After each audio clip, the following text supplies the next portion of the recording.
The alarm went off at 5:14 a.m., 16 minutes before it was supposed to, but Ethan Cole had already been awake for an hour. He lay on his back in the dark, listening to the furnace tick and the wind push against the old window frames of the rental on Birchwood Avenue. The weather strip on the back door had been loose since October. He kept meaning to fix it. He kept meaning to do a lot of things. At 5:30, he swung his legs over the side of the bed and sat there for a moment in the way men sit when they are gathering themselves, not dramatically, not with visible grief, just quietly, the way a person picks up something heavy they have carried before. He rubbed his face with both hands. In the dresser mirror across the room, he could see himself. Dark circles, jaw rough with 3 days of stubble, a white scar that ran from his left wrist halfway to his elbow, catching the faint gray light from the window. He'd stopped noticing it years ago. The scars only surprised strangers. He showered, dressed in dark cargo pants and a navy Henley, then pulled on the heavy wool socks Ava had given him last Christmas. She'd wrapped them in a paper bag she decorated with a marker drawing of a snowman wearing combat boots. He still had the paper bag folded in his nightstand drawer. He wasn't sure what that said about him. He suspected it said everything.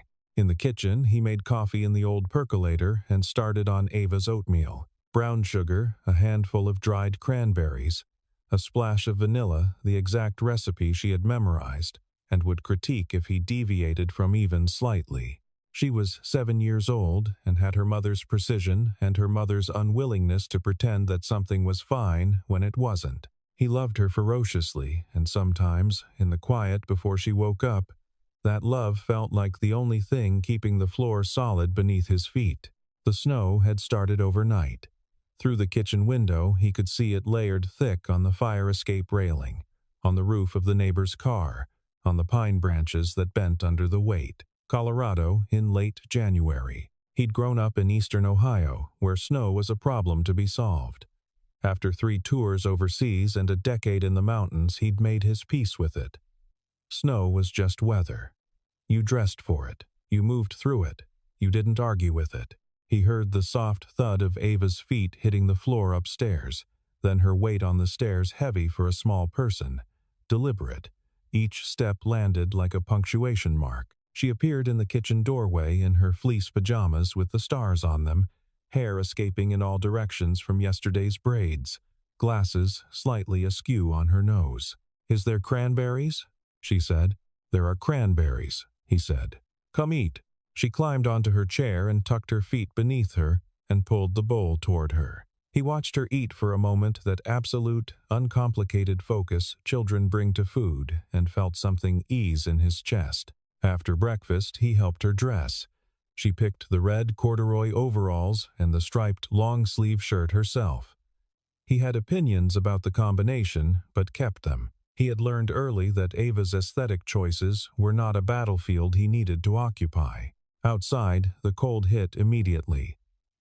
He zipped her jacket to her chin, and she accepted this without protest, which meant she was cold enough to want it. He knelt down and pulled her knit hat low over her ears, and she looked at him through her glasses with the same expression, patient, slightly amused that her mother had used when he was fussing. "Dad," she said, "I'm not made of glass." "I know," he said. "But you're made of something I can't replace."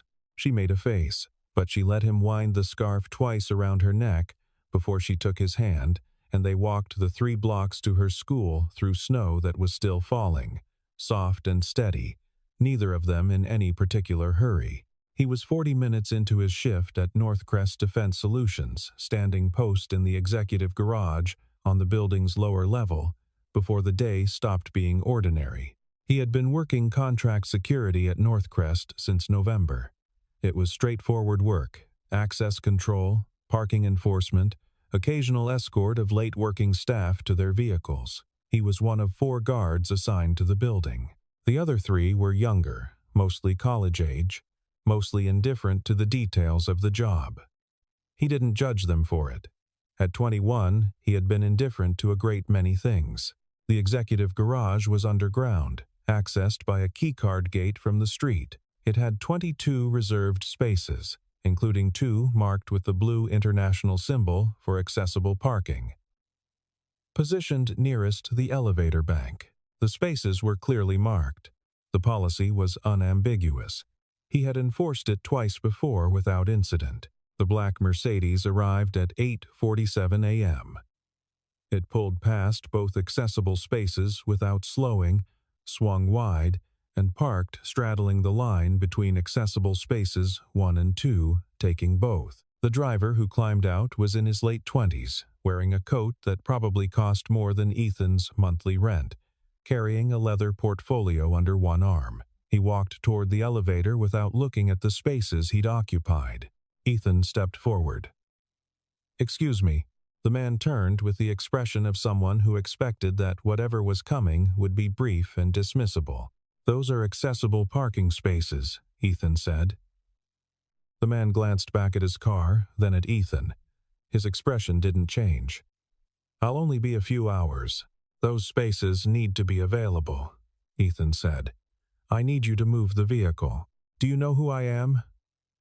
It was said, without heat, almost reflexively, the verbal equivalent of producing a credential. "I know you parked in 2 accessible spaces," Ethan said. The man Ethan would learn later, his name was Preston Hale.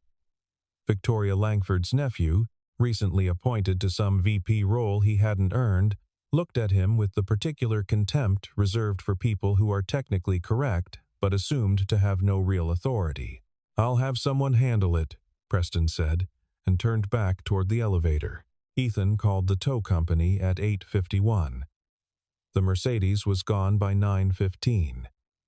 He filed the incident report with the security supervisor by 9:30 and went back to his post. He was still there at 10:45 when the call came through his radio that the building's executive floor wanted to see him. The elevator to the executive floor required a separate keycard, and the floor itself was a different world from the rest of the building. Ethan had been up here twice before, once for his onboarding orientation, once to escort a late-working analyst to her car. Both times he had noticed the same things.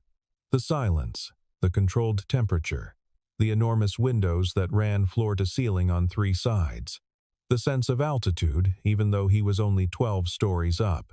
The boardroom was at the northeast corner, the glass on 2 sides giving a panoramic view of downtown Denver in the snow. He was shown in by an assistant who seemed nervous in a way that suggested this was not an unusual condition for her. Victoria Langford was already there. He had seen photographs of her in the company materials from orientation. The photographs had not prepared him for the reality of her presence in a room. She was 41, slender, with dark hair cut close and precise, wearing a charcoal blazer that fit with architectural exactness.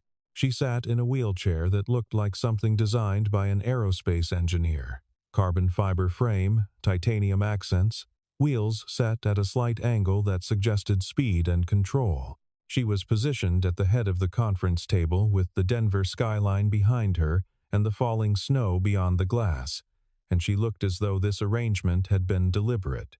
3 other people sat along the table's right side.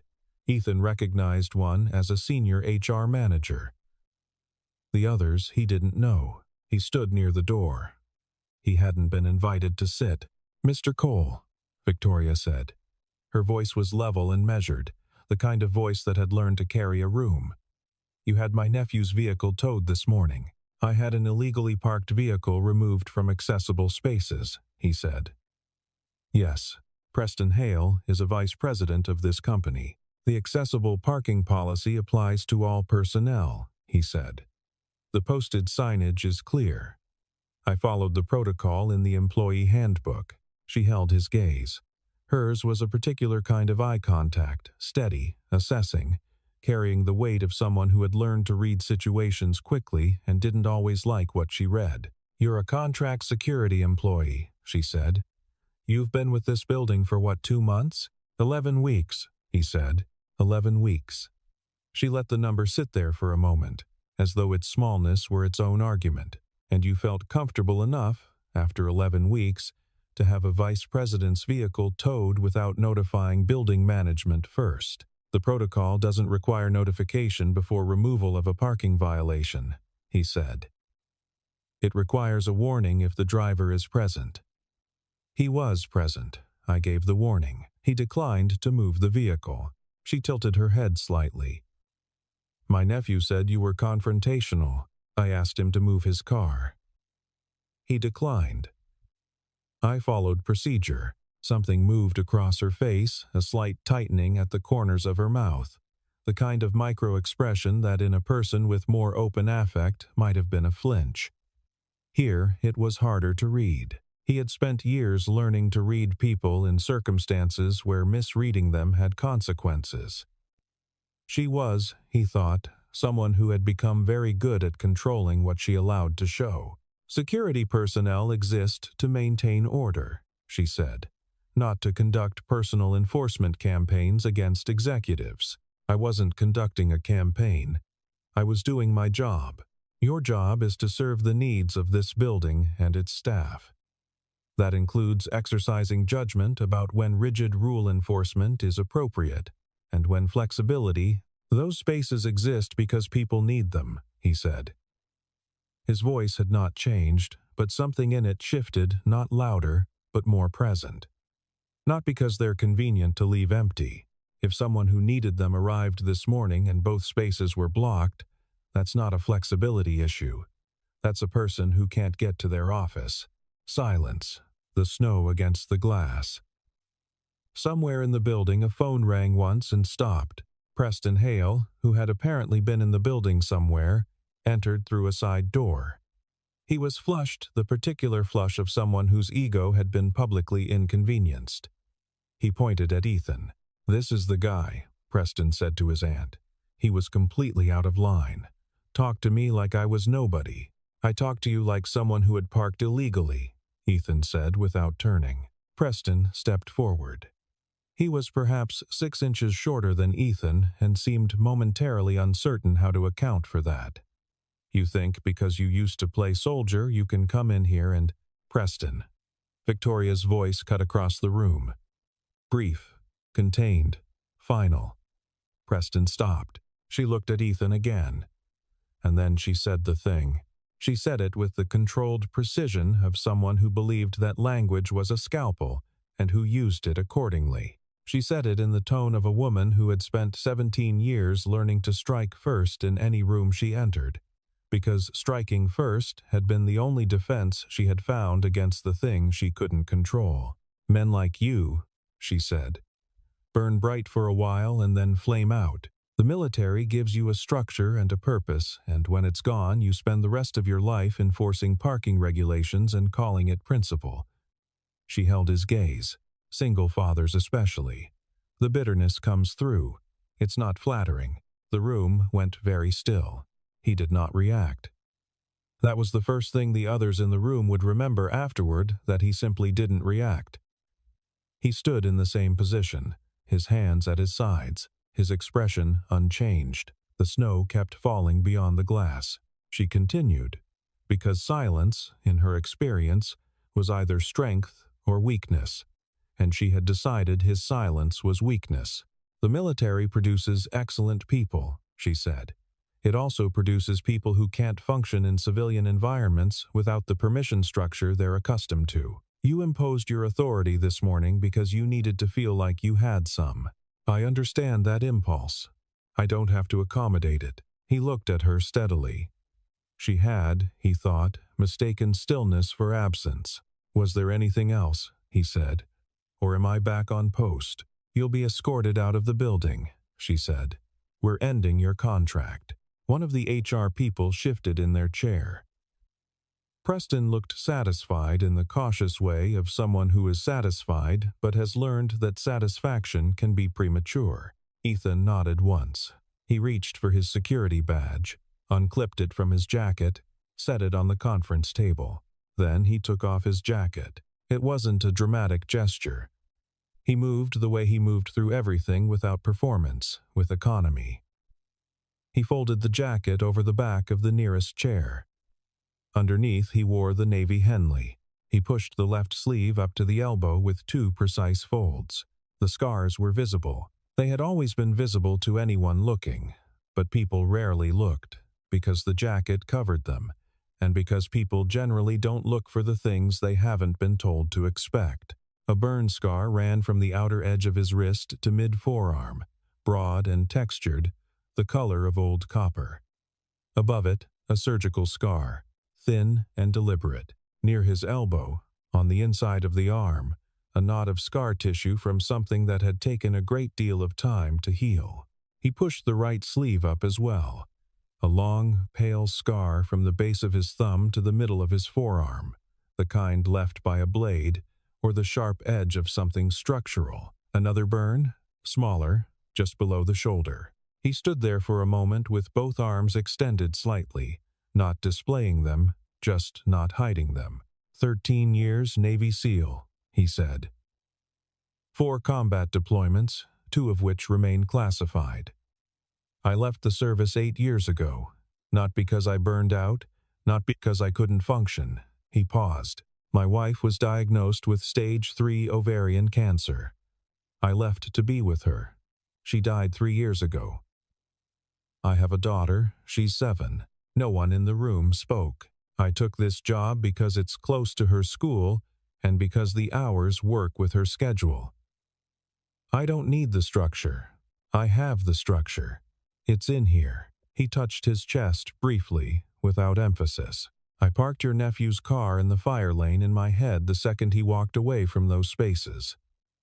I towed it because that's what the policy says to do. Not because I needed to feel powerful, because someone might need those spaces. That's the whole reason those spaces exist. He rolled the sleeves back down. He picked up his jacket. I'm sorry for your loss, he said. He meant Victoria's accident, and she knew it. And the specificity of it, the acknowledgement without elaboration, landed in a way that a longer statement would not have. He turned toward the door. Please. The word came from Victoria's direction. It was barely above a conversational volume, but something in it stopped him. Something in it was not the voice she had been using. He turned back. She had moved her wheelchair slightly. In the glass behind her, the snow was falling in long diagonals now, pushed by the wind, and the light through the glass was flat and white and made everything in the room look like it existed inside a held breath. Her hands were gripped on the armrests. Her jaw was set in a way that suggested tremendous effort at control. She was looking at him with an expression he recognized not from combat, but from hospitals, from the months he had spent in waiting rooms and corridors and rooms where the light was always slightly wrong. It was the expression of someone who has arrived without warning at the edge of themselves. Please, she said again. The words fell into the room and stayed there. Preston made a small sound. The HR manager looked at the table. The snow pressed against the glass.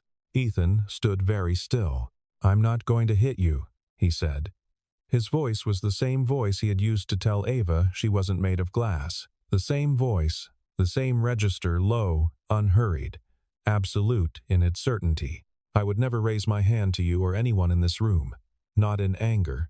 Not ever. He meant it with the particular conviction of a man who had spent years learning when force was necessary, and when it was an irreversible destruction of something that couldn't be rebuilt. He had used force in his life, in ways that he had understood to be necessary. He had never confused that with power over a person in a room. I'm not angry, he said.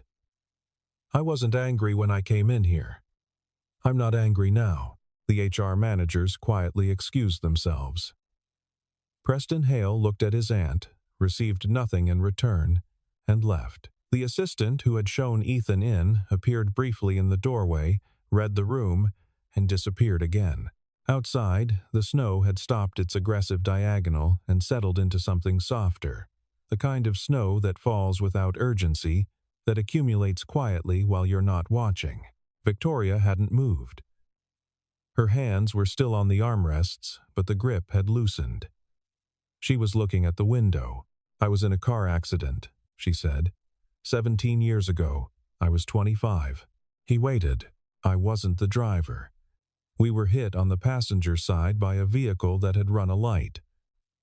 I was pinned for 40 minutes while they cut the car apart around me. She spoke in the same even tone she used for everything. But the evenness now had a different quality.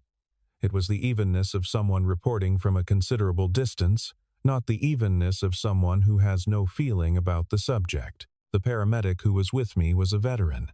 He was calm in a way that I found terrifying at the time. I didn't understand how a person could be calm in that situation. "You understand now," he said. She looked at him. "I understand it's a thing you can build, that it doesn't mean you're not afraid." "It doesn't," he said. She was quiet for a moment. When she spoke again, it was without the cadence of executive address, without the architecture of a woman managing a room. It was smaller and more accurate. "I came into my position very fast after the accident," she said. "My father wanted to step back. I wanted something to do with myself. The company was the thing I knew how to run. I was 28. The board didn't want a 28-year-old woman in a wheelchair at the head of a defense company, and I spent every day for the first 3 years doing the work of proving them wrong."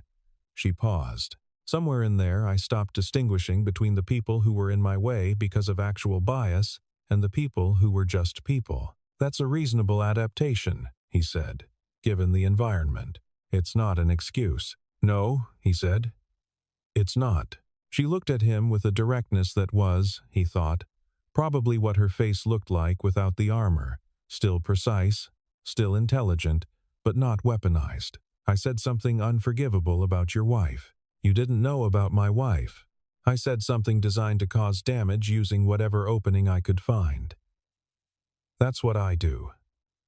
I did it because you wouldn't react, and that made me feel like I was losing a situation I needed to win." She said it with the flat clarity of someone who has done a rapid and honest accounting and is delivering the result.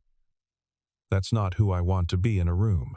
"Who do you want to be in a room?" he asked. She was quiet for a long moment. Outside, the snow fell. The city existed far below, going about the ordinary business of a Tuesday in January, unaware that something was shifting in the boardroom of a glass tower 12 stories up. "Someone who earned what I have," she said finally, "without the wreckage." He didn't take the consulting role immediately. He wasn't sure what to do with the offer when she made it the following week. Through the security company supervisor, framed as a contract amendment 3 days a week, as an internal culture and ethics advisor, reporting directly to the CEO's office, with a scope that included reviewing HR policy, facilitating a series of leadership workshops, and serving as something like an ombudsman for the building's non-executive staff. He sat with it for 2 days. He thought about it while he was driving Ava to school. He thought about it while he was working a weekend shift at the carpentry shop he'd picked up to supplement income. He thought about it late at night in the kitchen with cold coffee while the furnace ticked. It wasn't the money, though the money was substantially better than contract security work. It was the question of whether he was the right person for the job, not in terms of capability, in terms of character. There was a kind of work you could do in the world that required you to believe that people could change, could correct the course of themselves, could choose something different than what they had been. He had believed that once, without question. Life had made it a more complicated belief. He accepted the contract on a Friday. He told Ava over dinner. "So you're like a boss now?" she said. "I'm like an advisor," he said. "What's the difference?" "A boss tells people what to do," he said. "An advisor tells people what they should probably think about before they do it." She considered this carefully, the way she considered most things. "That sounds harder," she said. "It is harder," he said. She nodded as though this confirmed something she already knew about the world, and went back to her pasta. The workshops began in February, when the snow was still reliable but the light had started coming back. He ran them in the smaller conference room on the 8th floor, not the executive boardroom that had been his suggestion, and Victoria had agreed without discussion. The symbolic geography of where you held a conversation about accountability mattered. The first session had 11 people, all mid-level managers. They were, to varying degrees, skeptical, performatively engaged, or genuinely uncertain what they were doing there. He recognized all three types. He had been all three types at different points in his life. He didn't lecture. He asked questions and waited for answers. He presented scenarios and asked people to locate themselves in them honestly. He made no speeches about leadership or character. When someone said something that required pushback, he pushed back directly, without heat, with specificity. Word traveled in the way it does in office buildings, along the channels that have nothing to do with official communication. By the fourth session, there was a wait list. The accessible parking policy was formalized across all levels of the company by the third week of February. No exceptions, no distinctions by title. The memo came from Victoria's office and was 3 sentences long. Ethan had not written it, but she had asked him to read it before it went out. He made one change, he suggested, removing the phrase as a courtesy to colleagues from the second sentence, because courtesy wasn't the point. The point was that the spaces were for people who needed them. She removed the phrase. The employee benefits review took 3 months. He wasn't the lead on it. He was one voice in a working group that included HR, finance, and 2 external consultants. But when the group got stuck on the question of emergency childcare support, he presented a 3-page summary of what the research said and what the company could afford and what the practical implementation would look like. It wasn't complicated. It was just work that someone needed to do, and he knew how to do it. The scholarship was Victoria's idea, and she told him about it in the same way she told him about most things directly, without preamble, in the 15 minutes between 2 other meetings. "I want to establish a scholarship for children of veterans," she said, "administered through the company foundation. I want to name it after your wife." He looked at her. "Her name was Rachel," he said. "The Rachel Cole Scholarship," she said. "If you're comfortable with that." He was quiet for a moment. "She would have thought it was too much," he said. She was private. She didn't like having things named after her. "Do you think it's too much?" He thought about Rachel, about her precision with language, her insistence on honesty, her complete absence of sentimentality about herself, combined with an almost embarrassing abundance of it about other people. He thought about what she would say to him, specifically, if he tried to deflect this. "No," he said. "I think she'd make an exception for kids." Victoria nodded. "Good." The winter art show at Clearfield Elementary was held on a Thursday evening in late February. The gymnasium had been converted with the particular chaotic optimism of elementary school events, folding tables covered in construction paper tablecloths, hand-lettered signs taped at irregular heights, the art displayed on tri-fold foam boards borrowed from the science fair supply closet. Ethan arrived at 6:45 with Ava, who was wearing the red corduroy overalls again by her own adamant choice, and who knew exactly where her piece was and led him to it without preamble. It was a 1-2 by 1 8-inch piece on heavy white paper, done in the thick tempera paint that was the medium of choice in her class. The colors were bold, a figure in a wheelchair rendered in blues and silver, a standing figure beside it in dark greens and browns, between them 2 hands clasped in a handshake that was also somehow a meeting of something larger. Beneath it, in Ava's careful block letters, she had written, "Asterisk. Asterisk. Strength looks different. Asterisk. Asterisk." He stood in front of it for a long time. Around him, parents exclaimed over other children's work. Someone's sibling was crying. The gymnasium smelled like construction paper and orange juice and whatever industrial cleaner they used on the floors. "I made it about your work," Ava said. She was standing beside him, hands clasped behind her back, looking at the painting with the critical eye of a person reviewing their own output. "But I made the wheelchair person a woman because that's more interesting." "It is more interesting," he said. "The green person is supposed to be brave, but also kind," she said. "I used green because green is both things at once. Mom told me that." He looked at his daughter. She was 7 years old, wearing red corduroy overalls. standing in a gymnasium in Colorado in February, explaining color theory as taught to her by her dead mother, as though this were the most ordinary thing in the world, as though this were just how information passed between people across time, across loss, through the specific medium of a child who had absorbed everything and forgotten nothing. She was right, he said. I know, Ava said. He heard movement to his right. He didn't need to look to know who it was. He had worked in the same building as Victoria Langford for long enough to know the particular sound of her wheelchair on a hard floor, the way the carbon fiber moved with a precision that had no wasted motion. She stopped beside him. She looked at the painting. She didn't speak for a long moment. The gymnasium moved around them, all that ordinary noise, all those ordinary lives. The children running and the parents photographing and the fluorescent lights doing their flat, unpretty work. Who taught her color theory? Victoria said finally, quietly. Her mother, he said. She nodded. She was still looking at the painting. In the flat gymnasium light, her face was without its usual architecture of control, not collapsed. Not vulnerable in a way that asked for anything. Just present. Just a person looking at a child's painting about two people being brave in different ways. It's very good, she said. I know, Ava said, from his other side, without false modesty. Victoria looked at her, then a quick, genuine assessment, the look of someone recalibrating their understanding of a situation. You use tempera? It's what they gave us, Ava said. I would have used oil, but apparently that's not in the budget. There's a summer program at the Denver Arts Institute, Victoria said. They teach oil. I'd be happy to. She has a scholarship fund for that, Ethan said, without making it heavy. Victoria glanced at him.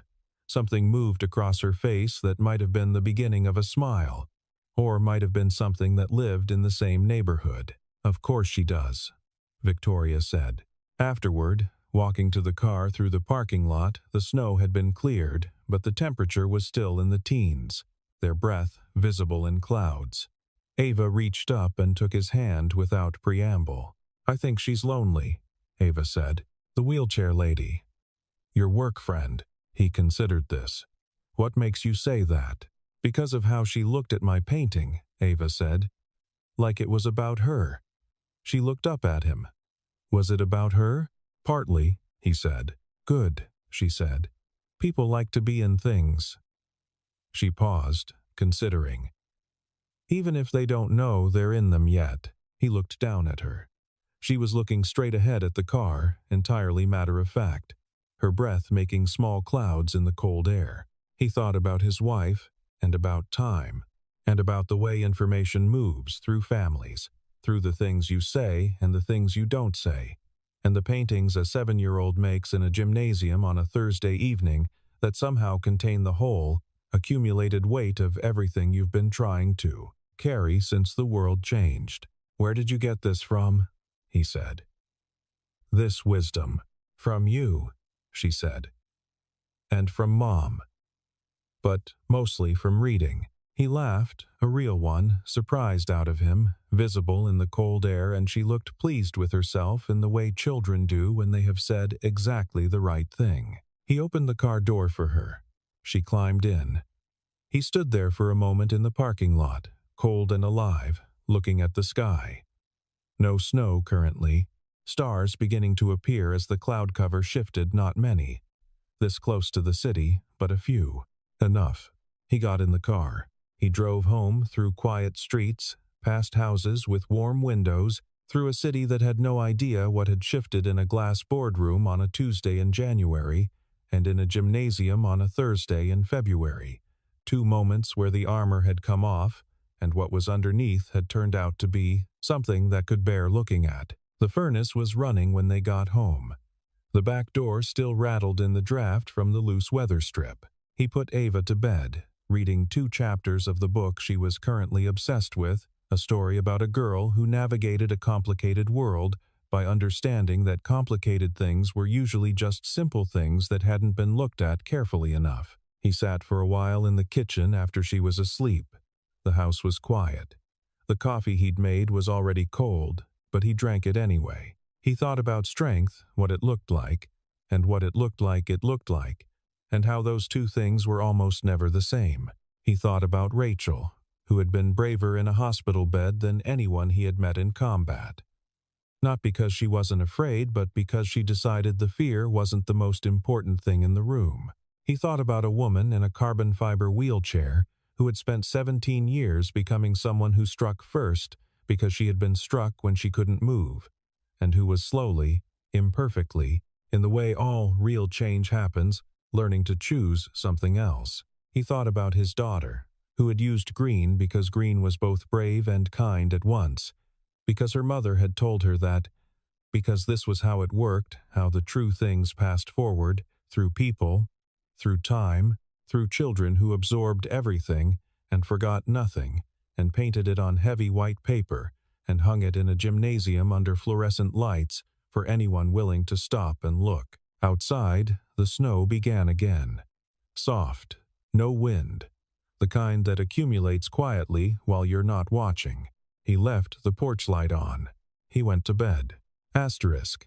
The Rachel Cole Scholarship was established the following April, funding annual educational grants for children of veterans across Colorado. In its first year, 14 students received awards. Ava Cole was not among the recipients. Her father declined on the grounds that the fund was for families who needed it more, but she attended the inaugural ceremony, wearing the red corduroy overalls, and shook hands with each recipient personally. Asterisk. Asterisk. She used a firm grip. She had been taught to.